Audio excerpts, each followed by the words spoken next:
इस क्लास में प्रीपोजिशन के पार्ट 7 की चर्चा करेंगे, जिसमें कुछ प्रयोग लाए हैं। पहला प्रयोग है टू का।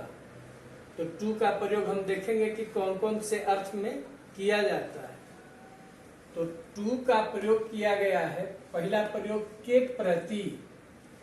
के प्रति के अर्थ में यहां पर कोई व्यक्ति रहेगा।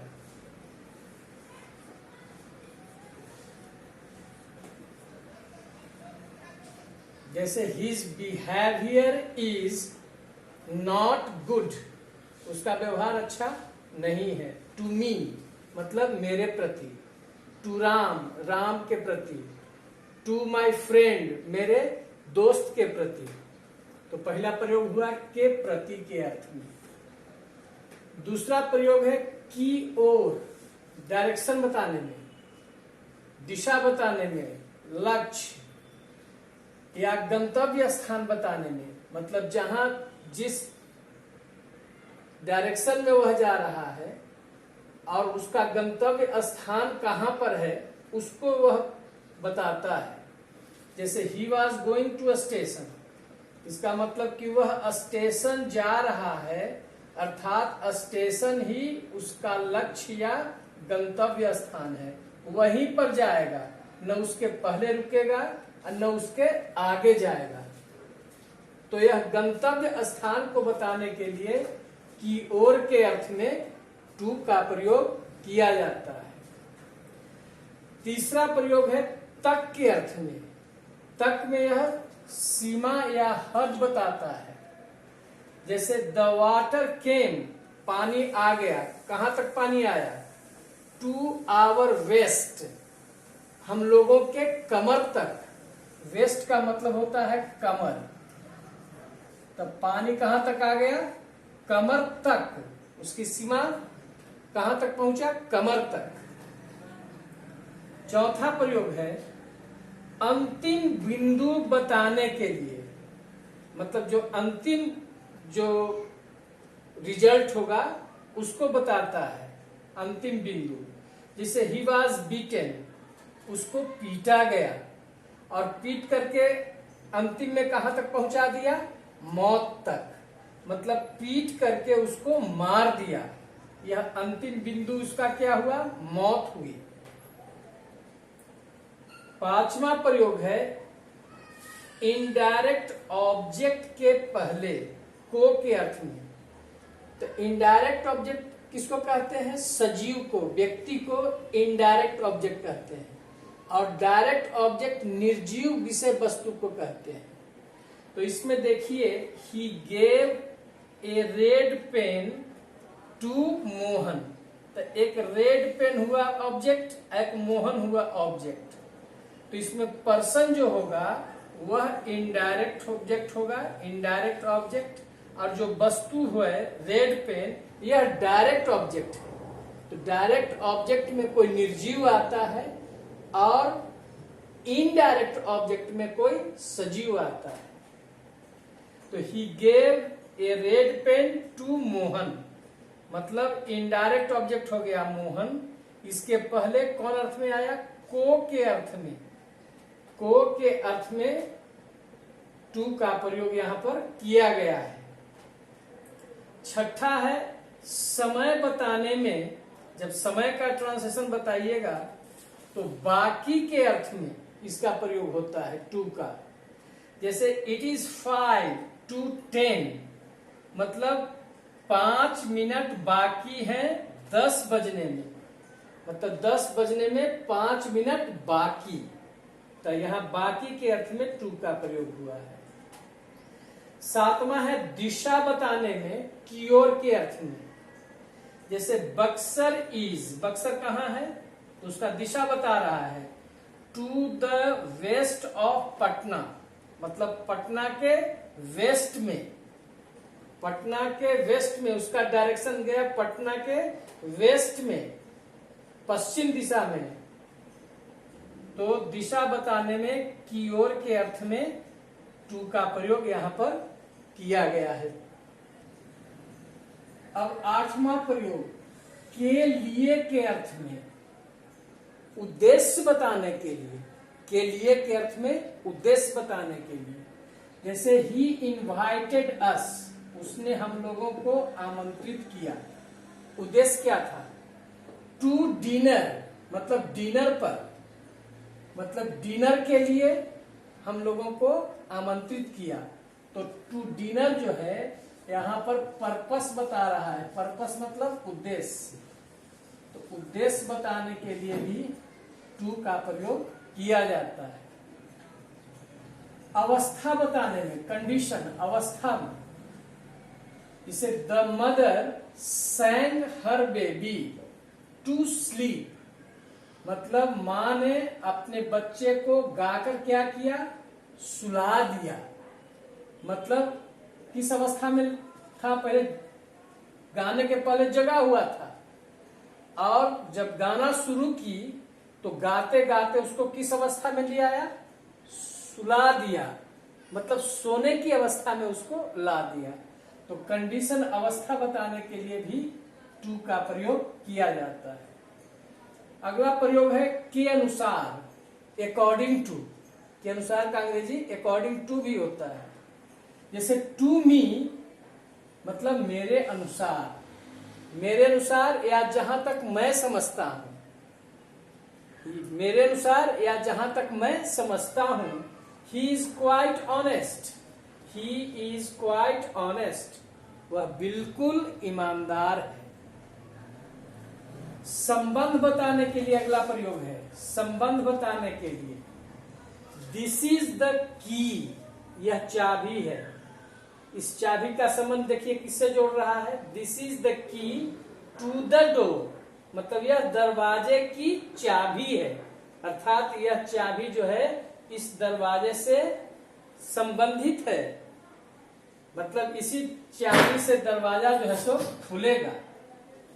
तो संबंध बताने में आया प्रयोग। अब के सम्मान में के अर्थ में, जैसे this is a monument, monument का मतलब स्मारक, मॉन्यूमेंट मीन्स स्मारक, यह स्मारक है टू ए सोल्जर, मतलब एक सोल्जर का, मतलब एक सोल्जर के सम्मान में, के सम्मान में।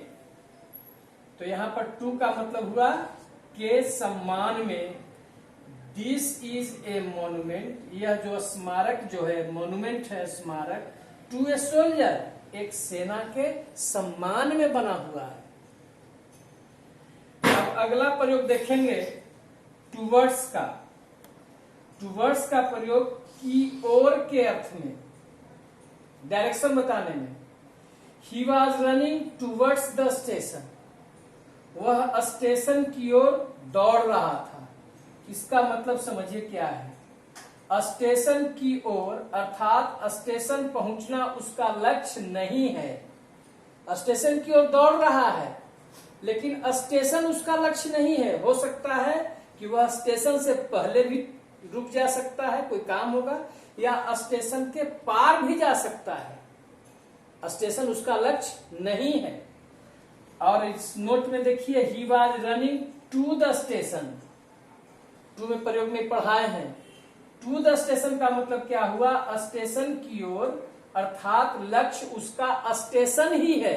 न तो वह स्टेशन से पहले रुकेगा, न स्टेशन के आगे जाएगा, बिल्कुल एक्यूरेट स्टेशन पर ही वह जाएगा। तो टूवर्ड्स द स्टेशन और टू द स्टेशन में यहां अंतर जो है समझना जरूरी है। टूवर्ड्स का दूसरा प्रयोग के प्रति, के प्रति के अर्थ में, मतलब के प्रति के अर्थ में यहां पर भी जो है सो कोई व्यक्ति ही आएगा।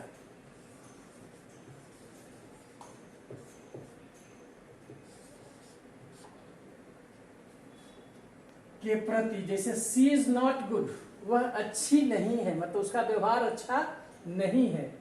टूवर्ड्स मी, मेरे प्रति। तो आपको टू के प्रयोग में बताए हैं कि प्रति के अर्थ में, व्यक्ति के प्रति में टूवर्ड्स का भी प्रयोग कर सकते हैं और टू का भी प्रयोग कर सकते हैं। व्यक्ति के प्रति के अर्थ में टू और टूवर्ड्स का प्रयोग दोनों किया जा सकता है। अगला प्रयोग है के करीब के अर्थ में, टाइम के साथ। जैसे इट इज टुवर्ड्स इवनिंग, मतलब शाम होने को है, शाम होने को है, अर्थात शाम होने के करीब है। इट इज टुवर्ड्स मॉर्निंग, सुबह होने के करीब है, मतलब सुबह होने ही वाली है। तो के करीब के अर्थ में टुवर्ड्स का प्रयोग। चौथा प्रयोग है के लिए या के वास्ते के अर्थ में टुवर्ड्स का प्रयोग। जैसे वी मस्ट कंट्रीब्यूट, कंट्रीब्यूट का मतलब अपना योगदान देना। वी मस्ट कंट्रीब्यूट, हमें अवश्य योगदान देना चाहिए, towards the progress of the country, किसके लिए? अपने देश के विकास के लिए, अपने देश के विकास के वास्ते हम लोगों को अवश्य कंट्रीब्यूट करना चाहिए, मतलब योगदान देना चाहिए। अब अगला प्रीपोजिशन का प्रयोग है off, O double F. Off हमेशा किसी चीज से अलगाव बताता है। जैसे my book is off the table, O double F, my book is off the table, मतलब मेरी किताब जो है टेबल से अलग है। यू आर ऑफ माइंड, तुम दिमाग से अलग हो, मतलब तुम पागल हो, तुम्हारे पास दिमाग नाम की कोई चीज नहीं है। My father is of duty now, अभी पिताजी जो है ड्यूटी से अलग है, मतलब ड्यूटी पर अभी नहीं है, मतलब किसी चीज से अलगाव का बोध कराता है। He fell off the tree, वह पेड़ से गिर गया, मतलब गिर करके क्या हुआ? अलग हो गया। तो अलगाव बताने के लिए सबसे पहला प्रयोग होता है ऑफ का। दूसरा प्रयोग है इलेक्ट्रिक करंट को जब बंद करना हो तो बंद करने में ऑफ, और चालू करना हो तो चालू करने में ऑन का प्रयोग होगा। जैसे स्विच ऑफ द फैन या बल्ब, मतलब फैन या बल्ब को चला दो, बंद कर दो। स्विच ऑफ मतलब उसको बंद करना है। Switch off the fan, fan बंद कर दो। इसको फिर से करते, तो स्विच ऑफ का मतलब हुआ कि जो इलेक्ट्रिक करंट प्रवाहित होगा फैन में या बल्ब में, उसको काट देना है, बंद कर देना है, उससे अलग कर देना है।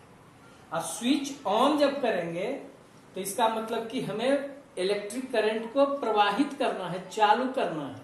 तो switch on the fan, fan चला दो। Switch on the bulb, bulb को जला दो। और तीसरा प्रयोग है ऑफ का लक्ष्य से भटकना, मतलब मुद्दा, कोई मुद्दा है उस पर हमको बातचीत करनी है, लेकिन बात आगे बढ़ते बढ़ते लक्ष्य से भटक करके कोई अन्य मुद्दा पर बात करने लगे, तो उसमें कहता है कि देखिए भाई, जिस मुद्दा पर हम लोगों को बात करना था उस मुद्दा से हम लोग भटक गए हैं। तो कहेंगे we are off the topic, हम जो है विषय से भटक गए हैं। जो वार्तालाप हम लोग की हो रही है अब टॉपिक से भटक गए हैं, इसलिए हम लोगों को ऑन द टॉपिक, मतलब ऑन द टॉपिक मतलब टॉपिक पर ही रहना चाहिए। यहाँ पर ऑफ जो है लक्ष्य से भटकाव बताता है, तो इसका अर्थ क्या हुआ? We are off the topic, मतलब हम लोग विषय से भटक गए हैं। इस तरह से ऑफ का प्रयोग जो है सो समाप्त होता है।